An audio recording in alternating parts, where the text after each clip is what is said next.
सृष्टि बचपन से ही दिखने में सुंदर नहीं थी, लेकिन अमीर बाप की बेटी सृष्टि पर उसकी माँ जान छिड़कती। मेरी बेटी कितनी प्यारी है, भगवान सबको सृष्टि जैसी बेटी दे। सृष्टि धीरे धीरे बड़ी होती है।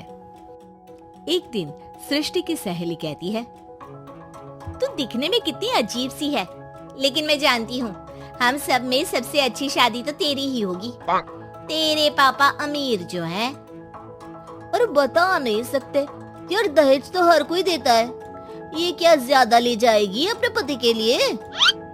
अरे बड़े शहर में कोठी है इसके पापा की। अरे पापा की है ना, कौन सी इसकी है? इसकी होती तब तो कोई भी लड़का इससे शादी कर लेता। अरे पापा की मतलब पापा की है तो मेरी ही है ना? किसने कहा?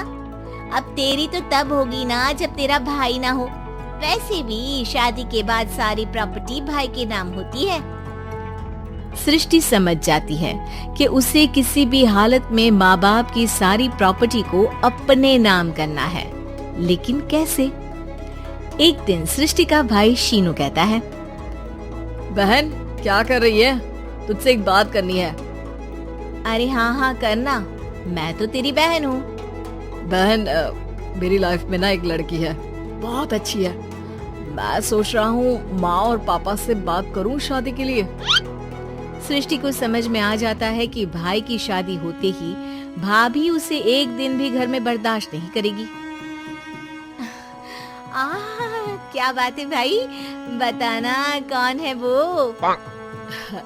यार वो बहुत अच्छी लड़की है, पढ़ी लिखी है, मेरे साथ जॉब भी करती है। बस एक प्रॉब्लम है। प्रॉब्लम?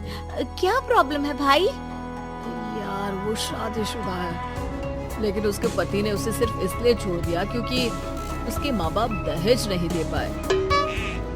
सृष्टि ये सुनकर न जाने क्यों खुश हो जाती है। अरे भाई तो क्या हुआ, लड़की तुझे तो पसंद है ना? शीनू को लगता है कि बहन उसे समझ रही है। वो इस बात से अनजान होता है कि उसकी बहन की मंशा पूरा घर हड़पने की है।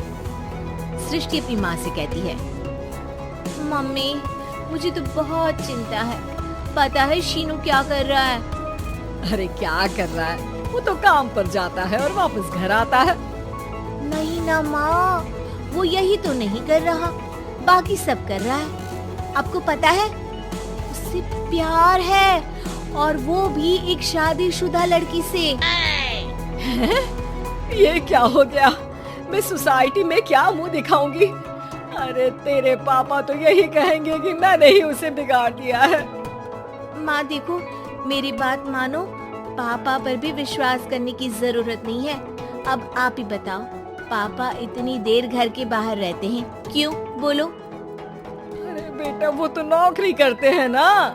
तू बहुत भोली है माँ, पापा का ऑफिस तो 7 बजे खत्म हो जाता है, लेकिन देखो कितनी देर से आते हैं। अरे नहीं नहीं बेटा, ऐसी कोई बात नहीं है। सृष्टि माँ को एक औरत से बात करते पिता की फोटो दिखाती है। देखो माँ कैसे हैं पापा, मैं ना कहती थी कि पापा सही नहीं है। मैं तेरे पापा से बात करूंगी, दे फोटो मुझे। ओ माँ, वो तो डिलीट हो गई। लेकिन चल, तूने तो देख लिया ना, पापा से बाद में बात कर लेना, और हाँ मेरा नाम बिल्कुल मत लेना। हाँ माँ। अब क्या था, सृष्टि के माँ और पिता के बीच झगड़ा होना शुरू हो जाता है। सृष्टि के मन में क्या चल रहा था कोई नहीं जानता था। एक दिन, माँ सृष्टि के लिए एक लड़का देखा है, वो लोग शाम को उसे देखने आने वाले हैं। और हाँ माँ, एक खुशखबरी, मैं और पापा मिलकर एक नया बिजनेस ट्राई कर रहे हैं। शाम को लड़का आता है, सांवले रंग का। सृष्टि को तो बिल्कुल भी पसंद नहीं आता। लड़की की माँ कहती है, लड़की का चेहरा तो कोई खास नहीं, लेकिन अगर मेरे बेटे को आप लोग सेटल कर दें तो मैं उसकी शादी आपकी बेटी से करवा दूं। सृष्टि को लड़का बिल्कुल पसंद नहीं था।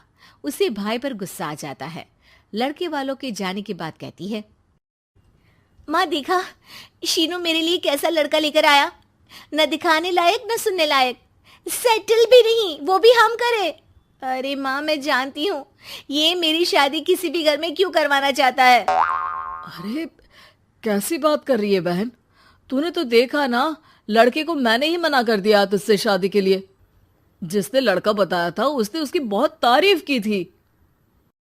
बात आई गई हो जाती है, लेकिन सृष्टि का मन शांत नहीं होता। क्या करूँ, कुछ समझ में नहीं आ रहा। मेरी शादी हो गई तो ये लोग पूरी प्रॉपर्टी शीनू के नाम कर देंगे। मेरे हाथ तो कुछ लगेगा ही नहीं। तभी सृष्टि को आइडिया आता है।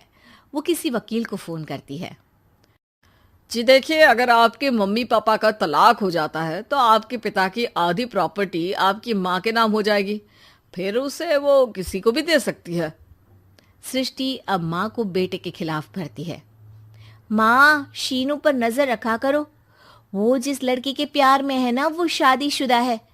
यहाँ आएगी, सारा पैसा, रुपया, जमीन, जायदाद सब हड़प लेगी। पापा का भी हाल तुमसे छुपा नहीं है। ऐसा ना हो कि मैं और आप एक दिन सड़क पर भीख मांगे। हे भगवान, मैं तो जीते जी मर जाऊंगी अगर ऐसा हो गया तो। ऐसा हो गया नहीं माँ, ऐसा ही होगा। अभी समय है, आगे का सोच लो। मैं तो कहती हूँ पापा से आधी प्रॉपर्टी लेकर अलग हो जाओ। पापा की आधी प्रॉपर्टी भी हम लोगों को अगर मिल जाती है ना, तो अगले 7 जन्म सफल समझो। बेचारी माँ बेटी के कहने पर पति से तलाक लेकर अलग हो जाती है। सृष्टि अब पैसों से गाड़ी और अपने दूसरे महंगे शौक पूरे करने लगी। उसके दोस्त भी उसके पैसे इस्तेमाल करते। सृष्टि, कल तुम कहाँ थी? मैं सारा दिन घर पर अकेली थी। तो मैं क्या करूं? मैंने ठेका तो नहीं लिया है ना तुम्हें संभालने का। माँ को सृष्टि से ये उम्मीद नहीं थी। वो बैठकर रोने लगती है। वहीं उसका पति यानी कि सृष्टि के पिता आ जाते हैं। मैं जानता था कि तुम्हारा यही हाल होगा, तो आपने मुझे रोका क्यों नहीं? मैं रोकता तो तुम रुकती क्या? सृष्टि के कहने पर तुमने मुझ पर अपने बेटे पर शक किया, लेकिन तुम ये भूल गई कि कैसे हम दोनों ने मिलकर जीवन में इतना सब खड़ा किया। माँ पति के गले लग जाती है। मुझे माफ कर दीजिए, मैंने आपकी कमाई का एक बड़ा हिस्सा गवा दिया। कोई बात नहीं, तुम साथ हो तो मैं ऐसी 7 प्रॉपर्टी खड़ी कर दूंगा। तभी वहां सृष्टि आ जाती है रोते हुए। माँ, मयंक ने मुझे छोड़ दिया। वो बोल रहा था जब तक मेरे पास पैसे थे तब तक ही वो मेरे साथ था। पापा, माँ, मुझे माफ कर दीजिए।